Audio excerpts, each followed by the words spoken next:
This is Land of Havilah, 2 Chronicles 8. Solomon completed building projects all over the kingdom. Verse 1. At the end of 20 years in which Solomon had built Yahweh's house and his own house, Solomon built the cities which Huram had given to Solomon and caused the children of Israel to live there. Comment: 1 Kings 9 says it the other way around, that Solomon gave cities to Hiram, and that when Hiram inspected them, quote, they didn't please him, end quote. We can reconcile those accounts by theorizing that Solomon gave the cities, and when Hiram didn't like them, he gave them back. Or alternatively, they made a deal to exchange cities. Now going further north toward the Euphrates River, verse 3, Solomon went to Hamath Zobah and prevailed against it. Comment: Yahweh told David that Solomon would be a man of peace with rest from his enemies all around, 1 Chronicles 22:9. Verse 3 we just read is the closest thing we know of Solomon being at war, possibly at war. He, quote, went to Hamath Zobah and prevailed against it, end quote. Maybe he took it without a fight. Hamath Zobah is unknown other than it being in the ballpark of about 300 miles north of Jerusalem. Coming up, Tadmor is modern Palmyra, Syria, in the desert about 265 miles northeast of Jerusalem.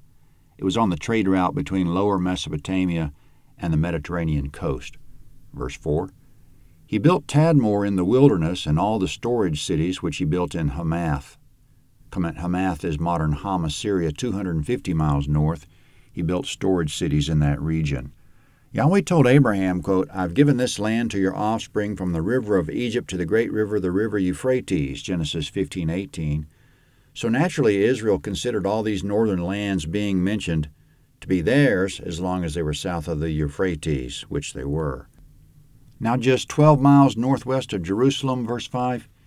Also he built Beth-horon the upper and Beth-horon the lower, fortified cities with walls, gates, and bars, and Baalath and all the storage cities that Solomon had, and all the cities for his chariots, the cities for his horsemen, and all that Solomon desired to build for his pleasure in Jerusalem, in Lebanon, and in all the land of his dominion. Comment: in verse 5, upper and lower Beth-horon were strategic because they were located on the ascent of Beth-horon. It was one of the routes by which the Philistines could access the Israelite highlands, Joshua 10:10. Solomon was dominant over the Philistines in general, like his father had been, but the fortification of the ascent of Beth-horon was insurance for the future against the Philistines coming up and against anyone else that might try to come up.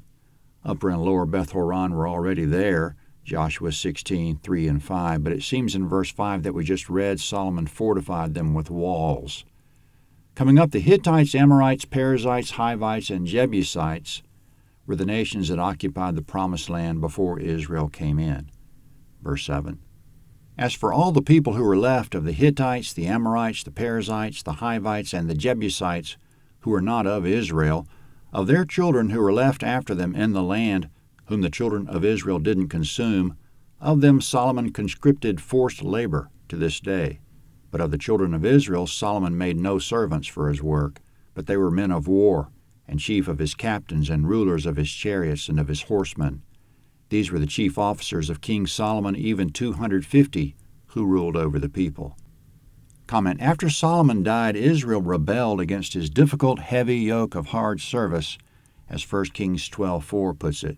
In verse 9 we just read, he didn't make the Israelites work, but in verses 9 and 10 and in 1 Chronicles 27, 288,000 of them did perform military service, 1 month on and 11 months off.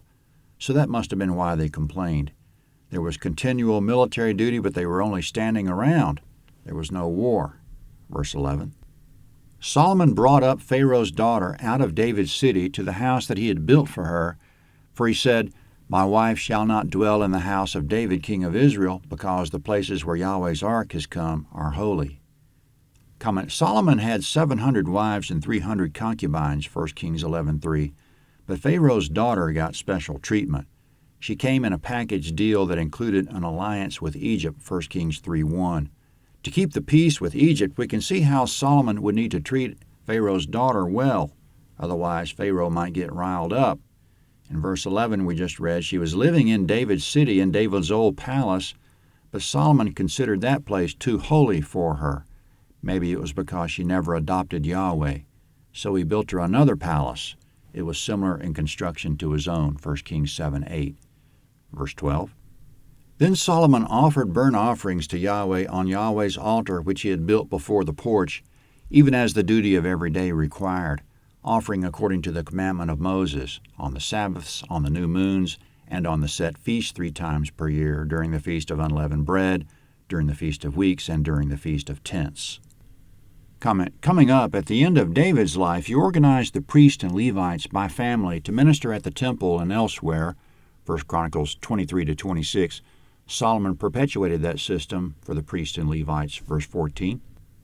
He appointed, according to the ordinance of David his father, the divisions of the priests to their service and the Levites to their offices, to praise and to minister before the priests, as the duty of every day required, the doorkeepers also by their divisions at every gate, for David the man of God had so commanded. They didn't depart from the commandment of the king to the priests and Levites concerning any matter or concerning the treasures. Now all the work of Solomon was prepared from the day of the foundation of Yahweh's house until it was finished. So Yahweh's house was completed. Comment: Now going 150 miles south to the northern tip of the Red Sea, verse 17. Then Solomon went to Ezion-Geber and to Eloth on the seashore in the land of Edom. Huram sent him ships and servants who had knowledge of the sea by the hands of his servants, and they came with the servants of Solomon to Ophir, and brought from there 450 talents of gold, and brought them to King Solomon.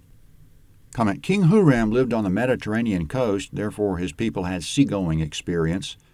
No doubt Solomon traded with them for whatever Mediterranean products he wanted, but he had no access to the Red Sea 150 miles south. Therefore, in verse 17, with Huram's assistance, Solomon established a commercial fleet at the coastal cities of Ezion-Geber and Eloth on the Red Sea. Eloth is modern Eilat or Eilat. From there, Solomon's sailors accessed the city or region of Ophir and traded for gold.